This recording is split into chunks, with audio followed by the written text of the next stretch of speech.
పేరు సామ్రాజ్యం, విజయవాడ బ్రాంచ్ నుండి. మనం ఇప్పుడు ఆపరేటింగ్ ఎలా చేయాలో నేర్చుకుందాము. ఫస్ట్ ఆప్షన్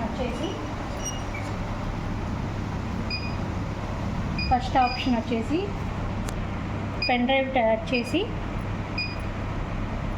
పెన్ డ్రైవ్ పెట్టుకొని, పెన్ డ్రైవ్ రాగానే డిజైన్ ఫోల్డర్స్ ఉంటాయి. ఆ డిజైన్ ఫోల్డర్స్ మనకి ఏ డిజైన్ ఫోల్డర్ కావాలో ఆ ఫోల్డర్ని టచ్ చేసి 2 టైమ్స్ ప్రెస్ చేయాలి. ఆ తర్వాత మనకు కావాల్సిన డిజైన్ నెంబర్ చూసుకొని ఆ డిజైన్ నెంబర్ని కూడా 2 టైమ్స్ ప్రెస్ చేసి, ఆ తర్వాత టిక్ కొట్టుకొని మనకు కావాల్సిన బ్యాక్, ఫ్రంట్, హ్యాండ్స్, బుటీస్ మొత్తం ఒకేసారి సేవ్ చేసుకోవాలి అనుకుంటే టిక్ బాక్స్ టచ్ చేయాలి. ఆ తర్వాత మనకు కావాల్సిన డిజైన్లో బ్యాక్, ఫ్రంట్, హ్యాండ్, బుటీస్ తీసుకొని ఈ ఫ్లవర్ని టచ్ చేసుకుంటే మనకి డిస్ప్లేలో సేవ్ అయిపోతుంది. ఆ తర్వాత బ్యాక్ వచ్చేసి పెన్ డ్రైవ్ తీసేసుకోవాలి. పెన్ డ్రైవ్ తీసేసుకొని ఇప్పుడు మనం సేవ్ చేసుకున్న బ్యాక్ నెక్ కావాలంటే బ్యాక్ నెక్ లేదా హ్యాండ్స్ ఏది వేయాలనుకుంటే ఫస్ట్ బ్యాక్ టచ్ చేసి సెకండ్ ఆప్షన్కి వెళ్ళాలి. సెకండ్ ఆప్షన్కి వెళ్ళి ఈ ఫ్లవర్ టచ్ చేస్తే ఇలా ఉంటుంది. ఈ పీ అనేది డైరెక్షన్. ఈ పీ టచ్ చేస్తూ ఈ ఫ్లవర్ టచ్ చేస్తే రొటేట్ అవుతూ ఉంటుంది.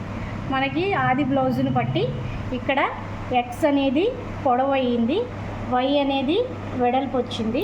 దాని ప్రకారం ఆది బ్లౌజ్ ప్రకారం ఎక్స్, వై పెంచాలి అనుకుంటే 10 పాయింట్స్ పెంచుకోవచ్చు.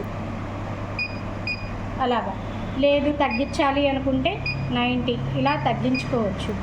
అలా తగ్గించుకొని ఫ్లవర్ టచ్ చేసి థర్డ్ ఆప్షన్కి వెళ్తాం. థర్డ్ ఆప్షన్కి వెళ్ళంగానే ఈ డిజైన్కి 9 కలర్స్ వచ్చినాయి. 9 కలర్స్ మనకి శారీలో 9 కలర్స్ ఉంటే 9 కలర్స్ యూజ్ చేసుకోవచ్చు. లేదు అంటే శారీని బట్టి ఎన్ని కలర్స్ ఉన్నాయో అవి మనం తీసుకోవాలి.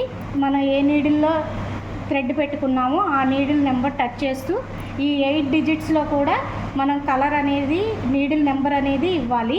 నీడిల్ నెంబర్ మనం 1 2 3లో పెట్టుకున్నాము అనుకుందాము. అలాగా 1 2 3 1 2 3 1 2 3 అలా రిపీట్ చేసుకుంటూ సెట్ చేసుకోవాలి. తర్వాత ఫోర్త్ ఆప్షన్కి వెళ్ళి ఈ ఎల్లో ఫ్లవర్ ఉంది కదా దాన్ని టచ్ చేయాలి. ఈ పాయింట్ ఏరియా చెక్ చేసుకోవడానికి ఫోర్త్ ఆప్షన్కి వెళ్ళాలి. ఇది ఫ్రేమ్కి మిడిల్ పాయింట్. ఇది ఈ పాయింట్ వచ్చేసి డిజైన్కి స్టార్టింగ్ పాయింట్. ఈ రెండింటిని ఒక చోటకి తీసుకొచ్చుకొని ఇక్కడ లార్జ్ ఫ్రేమ్ ఉంది కదా, లార్జ్ ఫ్రేమ్ టచ్ చేసి ఇక్కడ మన ఫ్రేమ్ సైజు 800 x 500 అని ఉంటుంది. దాన్ని టిక్ కొట్టుకోవాలి. అప్పుడు ఫ్రేమ్ మూవ్ అవుతుంది.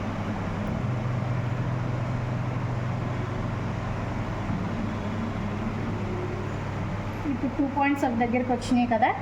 ఆ తర్వాత మనం ఫ్రేమ్లో బ్లౌజ్కి ఎక్కడ వర్క్ వేయాలి అనుకుంటున్నామో అవి మూవ్ చేసుకొని సెట్ చేసుకొని బ్యాక్ వచ్చేసి ఇప్పుడు డిజైన్ కన్ఫర్మ్ చేసుకొని స్టార్ట్ నొక్కోవాలి. అంతే. Thank you.